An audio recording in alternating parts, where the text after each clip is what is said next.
आप इतना मानकर चलिए, कांग्रेस का आज स्थापना दिवस है। कांग्रेस 2023 में राजस्थान जीतेगी, आज कह रहा हूँ स्थापना दिवस के दिन, और 2024 में देश बदलेगा, गारंटी से कह रहा हूँ। 2024 में यही राहुल गांधी देश का नेतृत्व करेगा। पहली बार रोटी पर और आटे पर टैक्स लगा है। ये कीर्तिमान कोई नहीं कर सकता, बीजेपी कर सकती है, लेकिन बीजेपी का घमंड टूटेगा। हिंदुस्तान के हर एग्जाम में पेपर लीक हो जाते हैं। अच्छे लोग हैं तो बुरे लोग भी हैं। उनके लिए यहाँ तक तय कर दिया, उनकी संपत्ति जब्त करेंगे, उनके खिलाफ सख्त से सख्त कार्रवाई करेंगे। पेपर लीक करने वालों को किसने पकड़ा? राजस्थान की सरकार ने गिरफ्तार किया। राहुल गांधी ने जो बड़ी बात कह दी, नफरत के बाजार में मोहब्बत की दुकान खोलने के लिए निकला हूं। आज कांग्रेस का स्थापना दिवस है।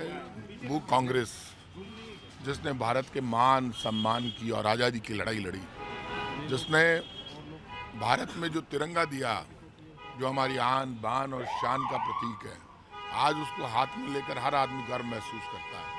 क्योंकि जब कांग्रेस आज़ादी की लड़ाई लड़ रही थी, महात्मा गांधी, पंडित नेहरू, बाबा साहब भीमराव अंबेडकर, मौलाना अब्दुल कलाम आज़ाद के नेतृत्व में, तो मन में जज्बा एक ही था, मैं रहूं नहीं रहूं, मेरा देश रहना चाहिए। और जिस तिरंगे को स्थापित करने के लिए, देश की आज़ादी के लिए शहीद भगत सिंह, राजगुरु सुखदेव, सुभाष चंद्र बोस, चंद्रशेखर आज़ाद, अशफाक उल्लाह खां, इन लोगों ने कुर्बानी दी। आज हम सब की जिम्मेदारी है कि हम धर्म और जाति से ऊपर उठकर देश के मान और सम्मान के लिए आगे बढ़ें। कांग्रेस, बीजेपी, सपा, बसपा सब अपनी जगह काम करेगी। कांग्रेस ने देश की आज़ादी की लड़ाई लड़ी, लेकिन कांग्रेस इस बात को अच्छी तरह से जानती है कि आज़ादी की लड़ाई की सफलता का मुख्य कारण ये था कि हिंदू, मुसलमान, सिख, ईसाई, फारसी, जैन, बौद्ध जाति और धर्म के लिए झगड़ा नहीं कर रहा था, बटे हुए नहीं थे, एक होकर लड़े। आज बीजेपी जिस तरह का षड्यंत्र करती है सिर्फ वोट की खातिर, ना बीजेपी को, ना हमको, ना सपा को, ना बसपा को, किसी भी पॉलिटिकल पार्टी को धर्म और जाति में टकराव खड़ा करने की जरूरत नहीं है। इसीलिए भारत जोड़ो यात्रा शुरू हुई और खुलकर राहुल गांधी जी ने ये कहा कि मैं तो पूरे देश में घूम कर आया हूँ। दिन भर हिंदू मुसलमान टकराव की बातें आती है, ना तो ये आज़ादी से पहले था, ना आज़ादी के बाद है। हम वोट की खातिर कितनी राजनीति कर लें। अब वक्त आ गया जब लोकसभा में बिल पास होना चाहिए कि धर्म और जाति के नाम पर यदि पॉलिटिकल पार्टियां वोट मांगती है, टकराव खड़ा करती है, गलत भाषण देकर दंगे फसाद कराती है, तो वो देश की दुश्मन है, कोई पॉलिटिकल पार्टी हो।